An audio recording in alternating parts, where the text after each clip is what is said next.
सभी को नमस्कार। स्वागत है आपका केंद्रीय विद्यालय में। केंद्रीय विद्यालय ने इस बार छुट्टियों में लगा दिया है summer camp, summer coaching camp, और बच्चों को ये बहुत ही शानदार मौका दिया है। मैं धन्यवाद देना चाहूँगा सभी प्राचार्यों को और उन सभी ऑफिसर्स को जिन्होंने इस चीज़ की पहल की और गर्मियों की छुट्टियों में मिलने वाले समय के सदुपयोग को लेकर उन्होंने इस तरह का निर्णय लिया और बच्चों को मौका दिया कि वो अपने मन की कुछ गतिविधियाँ कर सकें, कुछ नया, कुछ खास कर सकें, अपने सपने जी सकें। देखिए, बच्चे तो सारे ही पढ़ाई करते हैं, बहुत मेहनत करते हैं, लेकिन इनमें से ये कुछ खास बच्चे हैं जो अतिरिक्त समय में कुछ खास करना चाहते हैं और एकेडमिक टाइम में इनको वो मौका मिल नहीं पाता है। तो केंद्रीय विद्यालय नरेला में ये हमारा कैंप शुरू हो चुका है। सबसे पहले हमने बच्चों को लगा दिया है वार्म अप के लिए। बच्चों, वार्म अप हमारे लिए बहुत ज़रूरी है। यदि आप कोई भी खेल कूद शुरू करने से पहले दौड़ लगाते हैं या वार्म अप करते हैं किसी भी तरीके से, तो आपकी मसल्स जो है वो रेडी हो जाती है खेलने के लिए, उसकी इलास्टिसिटी बढ़ जाती है, फ्लेक्सिबल हो जाती है। तो इससे हम चोट लगने से बच जाते हैं। या जब भी हमें गेम के दौरान क्विक एक्टिविटी करनी पड़ती है तो मसल्स पे पड़ने वाले स्ट्रेस से जो उसमें इंजरी हो सकती है उससे हमारा बचाव हो जाता है। ये कुछ बच्चे हमारे दौड़ नहीं लगा रहे थे तो मुझे ही खुद उनके पीछे पीछे दौड़ना पड़ा। चलिए, इसी बहाने मुझे भी अपना बचपन जीने का मौका मिला और बहुत अच्छा लगता है। बच्चों के साथ हमें भी एक्टिविटी करने का मौका मिलता है। इसमें कोई ऐसी अतिरिक्त चीज़ नहीं है। ये बहुत प्यारे बच्चे हैं हमारे, सभी बच्चे बहुत प्यारे होते हैं। कुछ बहुत एक्टिव होते हैं, कुछ उस तरह से एक्टिविटी नहीं कर पाते हैं, तो उनके लिए हमें विशेष ध्यान देना पड़ता है, लेकिन बच्चे बहुत प्यारे। और ये वार्म अप के बाद ये स्पेसिफिक वार्म अप है, क्योंकि अलग अलग खेलों में अलग अलग तरह की मसल्स के लिए स्पेसिफिक ज़रूरत पड़ती है, तो उसके अकॉर्डिंग इनकी मसल्स को रेडी करना पड़ता है, जिससे बच्चों की न्यूरो मस्कुलर कोऑर्डिनेशन सेट हो जाए और जब भी उनको ज़रूरत पड़े तो वो अपने खेल के अनुसार परफॉर्मेंस दे सके। इसमें देखिए, हमने कोन का सहारा लिया है और एक पैर से इसको जंप करते हुए हमें कंटिन्यूअस रनिंग करनी है।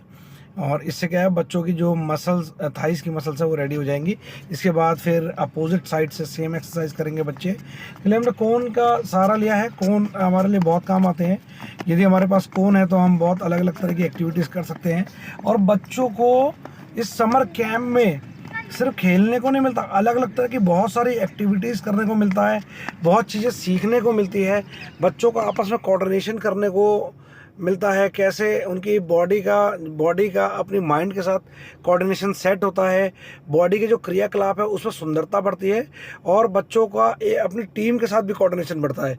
बच्चे सीखते हैं कि कैसे हमें अपनी टीम के साथ फाइट करनी है, टीम के साथ कैसे प्लान करना है और किस तरीके से हमें किसी भी तरह के कंपटीशन में जीत के लिए फाइट करनी है। और ये देखिए, जिगजैग रनिंग है। इससे बच्चों को साइड वेज क्विक मूवमेंट करने के लिए बेनिफिट मिलता है। बहुत सारे बच्चे बहुत अच्छे से कर पा रहे हैं और बहुत सारे बच्चे जो नहीं भी कर पा रहे हैं वो रेगुलर प्रैक्टिस करते रहेंगे तो उनकी बॉडी का कोऑर्डिनेशन सेट हो जाएगा। आप देख सकते हैं, कुछ बच्चे तो बहुत ही आउटस्टैंडिंग कर रहे हैं और कुछ बच्चे सीखने का प्रयास कर रहे हैं। लेकिन बच्चों, हमें रेगुलर एक्टिविटीज़ के दौरान हमारी बॉडी का हमारी माइंड के साथ कोऑर्डिनेशन होना बहुत ज़रूरी है। ये हमारी एक तरह से लाइफ सेविंग स्किल भी है, क्योंकि कई बार जैसे आप देखते हैं कि आपको सीधे हाथ से कुछ थ्रो करना है, क्योंकि आप रेगुलर अपने राइट हैंड का यूज़ करते हैं तो उसे थ्रो करने में आपको कोई दिक्कत नहीं आएगी। लेकिन यदि वही काम लेफ़्ट हैंड से किसी मजबूरी में करना पड़ जाए तो आप ना थ्रो कर पाएंगे, ना लिख पाएंगे, ना रेगुलर एक्टिविटीज़ बहुत अच्छे से परफॉर्म कर पाएंगे। तो बच्चों, खेल के थ्रू, अलग अलग जो खेल के माध्यम से जो हम एक्टिविटी करते हैं, इनके थ्रू हमारी बॉडी का माइंड के साथ कोऑर्डिनेशन होता है और बॉडी की जो हमारी एक्टिविटी है, क्रियाएं हैं, उसमें एक ब्यूटिफिकेशन आती है और स्किल डेवलप होती है। तो ये हमारे नन्हे नन्हे प्यारे प्यारे बच्चे, इन्होंने बहुत अच्छे से एक्टिविटी की और इसके बाद बच्चे अपने ग्राउंड को रेडी करने में लगे हैं। ये हमारा एक बच्चा है ऋषभ, कबड्डी का प्लेयर है और ये देखिए, खेलने से पहले ग्राउंड को वाटरिंग कर रहा है। क्योंकि हमारे पास मैट नहीं है तो हमें सैंड वाले कोर्ट में ही प्रैक्टिस करवानी पड़ती है बच्चों को। उसके लिए ये बच्चे खुद अपने कोर्ट को तैयार करते हैं, ग्राउंड को तैयार करते हैं। तो इसमें कोई बुरी बात नहीं है, अपने खेल से जुड़े रहना, खेल को समझना। जब हम पूरी तरह से अपने आप को समर्पित कर देते हैं तो हम खेल को बहुत अच्छे से सीखते हैं और सीखने के साथ साथ हमारी परफॉर्मेंस भी इन्हांस होती है, क्योंकि हम अब जिस चीज़ को जीना चाहते हैं उसमें रम जाते हैं पूरी तरह से। तो ये हमारे प्यारे प्यारे बच्चे बहुत मेहनती हैं। ये पढ़ाई में तो मेहनत करते ही हैं और अपने सपने को सच करने के लिए फिर ग्राउंड पे मेहनत करते हैं। अब इसके बाद ग्राउंड रेडी करने के बाद स्किल्स की प्रैक्टिस शुरू हो गई है। ये हमारी गर्ल्स हैं, कबड्डी गर्ल्स हैं, बहुत मेहनत करती हैं। कबड्डी में बहुत मेहनत करनी पड़ती है। और ये अभी आप देख सकते हैं डॉजिंग और फुटवर्क की प्रैक्टिस कर रही हैं, क्योंकि कबड्डी में फुटवर्क का बहुत बड़ा रोल है। और यदि हमारे फुट मूवमेंट बहुत अच्छे से नहीं होगी तो ना तो हम रेड बहुत अच्छे से कर पाएंगे, ना हम टैकल कर पाएंगे, ना डिफेंस कर पाएंगे। तो ये हमारी गर्ल्स हैं, ये फुट मूवमेंट की प्रैक्टिस कर रही है। इसमें थकान हो जाती है क्योंकि कंटिन्यूस काफ़ी देर तक करना पड़ता है। थाइस भर जाती हैं, लेकिन यदि थाइस भर रही हैं, इनमें पेन हो रहा है, इट्स मीन कि ये मजबूत हो रही हैं। कल जब आप रेस्ट करके वापस आते हैं तो इनमें पावर आपकी पहले से कुछ बढ़ी हुई है। अब ये देखिए रेड करते हुए टो टच और बोनस के लिए बच्चे प्रैक्टिस कर रहे हैं। ये हमारे बॉयज़ हैं, बॉयज़ भी बहुत मेहनती हैं। हमारे केंद्रीय विद्यालय दिल्ली में कई सारी टीमें हैं, कई सारे स्कूल हैं जिनकी कबड्डी की टीम बहुत मजबूत है। उनमें नरेला, बवाना, द्वारका, झड़ौदा कला, छावला, ये कुछ मुख्य स्कूल हैं। इसके अलावा एक स्कूल में नाम भूल रहा हूँ, शायद तुगलकाबाद है। तो ये केवी कबड्डी में बहुत मजबूत है। और कबड्डी हमारे देश का बहुत ही शानदार खेल है, बल्कि ये कहेंगे देसी खेल है। इससे बच्चे ना सिर्फ खेल सीखते हैं बल्कि मजबूत होते हैं, मिट्टी के साथ अपने आप को रमना सिखाते हैं, टीम के साथ कोऑर्डिनेशन सीखते हैं, किस तरीके ना हार ना मानने की एक जो स्किल है जो हम सभी में होनी चाहिए, जो हमें सफलता दिलाने के लिए बहुत ही ज़रूरी है। कहीं ना कहीं कबड्डी के माध्यम से उसकी प्रैक्टिस होती है। कबड्डी नहीं, यदि आप कोई भी गेम पूरे दिलो जान से खेलते हैं तो ये हमारी प्रैक्टिस होती है। तो इसलिए हमें खेल को पूरे समर्पण भाव से खेलना चाहिए। अभी हमारे कबड्डी के प्यारे प्यारे बॉयज़ हैं, बहुत ही शानदार बच्चे हैं। अब ये देखिए टो टच की प्रैक्टिस कर रहे हैं, साथ ही साथ बोनस की प्रैक्टिस कर रहे हैं। अभी अदर साइड से कर रहे हैं, पहले दूसरी साइड से कर रहे थे, क्योंकि दोनों पैरों को बराबर मूवमेंट होनी बहुत ज़रूरी है, तभी हम मैच के दौरान बहुत अच्छे से परफॉर्म कर पाएंगे। हमें उम्मीद है कि ये बच्चे हमारे जरूर मेडल लेकर आएंगे, इतनी मेहनत कर रहे हैं। यदि मेडल नहीं भी लाए तो भी हमें ये भरोसा है कि इनकी परफॉर्मेंस बहुत शानदार होगी। और आज जो ये मेहनत कर रहे हैं इनका बेनिफिट इनको कल ज़रूर मिलेगा।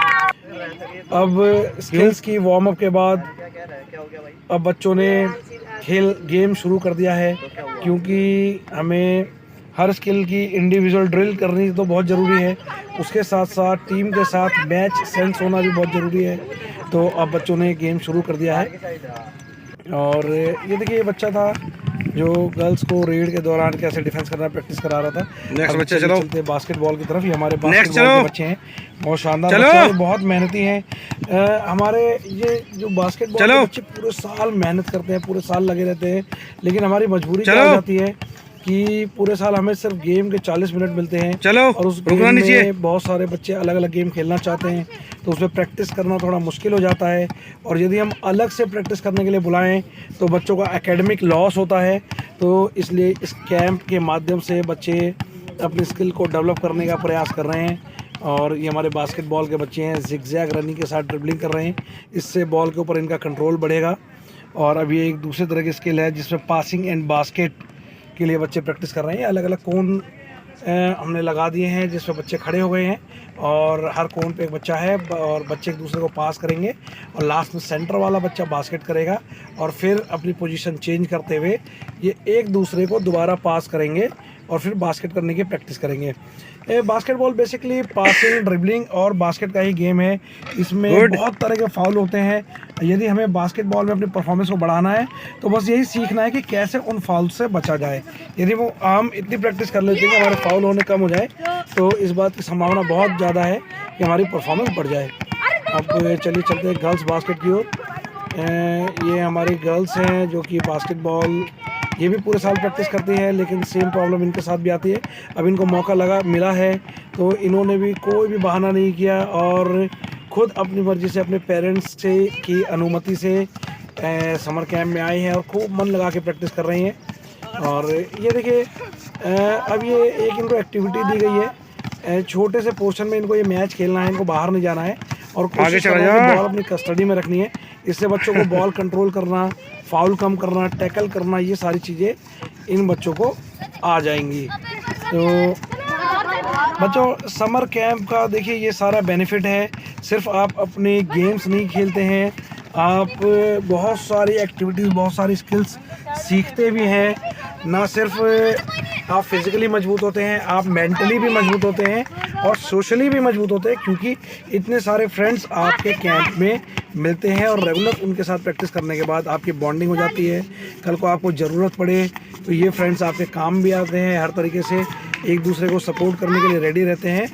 तो इसलिए बच्चों ये कैंप का सदुपयोग करना बहुत जरूरी है और टीम गेम खेलने से या इंडिविजुअल भी गेम खेलते हैं। देखो बहुत सही खाली जगह बनाई उसने, वेरी गुड, वापस उसी को दे दो। आपकी बोन्स मजबूत होंगी, शाबाश। यदि आप कंटिन्यूस, क्योंकि जब हम खेलते हैं तो हम फिटनेस वर्क बहुत ज्यादा करते हैं, तो हमारी शाबाश शाबाश शाबाश, ड्रिबल करो। हमारा हार्ट देखो ये खाली है, सर्कुलेटरी सिस्टम मजबूत, रोलिंग नहीं करनी, हमारा पाचन तंत्र मजबूत होगा, डाइजेस्टिव सिस्टम मजबूत होगा। तो इस तरीके से हमें ये खेल के बेनिफिट्स मिलते हैं। अब चले चलते हैं योगा की ओर। ये हमारे योग वाले सर हैं श्री यज्ञ प्रताप जी, और आज तक मैंने जितने भी योग टीचर से मुलाकात की है, मुझे लगता है कि ये सर बहुत मानवी आप, और क्या नाम है आपका? सिर्फ योग की इन्होंने पढ़ाई आप कंधे ऊपर की, थोड़ा नीचे करो। इन्होंने अपने जीवन में योग को ढाला है, क्योंकि मैं जितना इनको जानता हूँ, कंधे ऊपर नहीं होने चाहिए। जितनी भी थ्योरीज इन्होंने पढ़ी है उन सब की इन्होंने प्रैक्टिस भी की है। और ऐसा टीचर यदि बच्चों को मिल जाए तो वो बच्चों को ना सिर्फ सिखाएगा, इसका रियल में जो बेनिफिट दिलाएगा। और योग, क्योंकि योग सिर्फ आसन नहीं है, आप यदि पढ़ेंगे तो योग के 8 अंग होते हैं, अष्टांग योग जिसको हम कहते हैं, यम, नियम, आसन, प्राणायाम, प्रत्याहार, धारणा, ध्यान, समाधि। आज हम योग में सिर्फ आसन करते हैं और फिर शेखी बगाड़ते हैं जी हम तो योग करते हैं। मैंने बहुत सारे लोगों को सुना था, तो मैं कई सालों से योग कर रहा हूँ और करते क्या सिर्फ आसन। लेकिन यदि हम योग के इन 8 अंगों को अपने जीवन में नहीं उतारेंगे तो हम योग को सही प्रकार से नहीं समझ पाते। जो बच्चा योग को अपने जीवन में उतार लेगा वो कभी झूठ नहीं बोलेगा, कभी किसी को धोखा नहीं देगा, सक्सेस हमेशा उसके पास रहेगी, क्योंकि उसने अपने जीवन में सच बोलना, दूसरों का भला करना, दूसरों के लिए अच्छा सोचना, समर्पण भाव, अपने आप को मजबूत रखना, चाहे सारी चीजें वो बच्चा सीख लेता है, तो वो बच्चा कभी भी फेल नहीं हो सकता है और उस बच्चे का आसपास के समाज में बहुत ही अच्छी इमेज होगी, उसका सम्मान होगा और वो बच्चा सदैव कामयाब होगा। तो बच्चों आप सभी को मेरी ओर से बेस्ट विशेष है, जो बच्चे कैंप में आए और जो बच्चे कैंप में नहीं आ पाए उनकी हो सकता है कुछ मजबूरी हो, और जो बच्चे जिनको मौका ही नहीं मिला उनसे ये रिक्वेस्ट है कि आप मौका खोजें और आसपास जहाँ भी कैंप लग रहा हो उसमें कोशिश करें कि जाए। पेरेंट्स के ऊपर बहुत ज़्यादा प्रेशर नहीं बनाना है, कन्विंस करना है, और जितनी भी एक्टिविटीज़ होती है उनके थ्रू आप अपनी पर्सनैलिटी को इन्हांस करने की कोशिश कीजिए। आप फिजिकली, मेंटली, सोशली, हर तरीके से फिट होइए और इसका बेनिफिट आप अपने जीवन में जीवन भर उठाइए। धन्यवाद दोस्तों, मिलते हैं फिर नई वीडियो के साथ।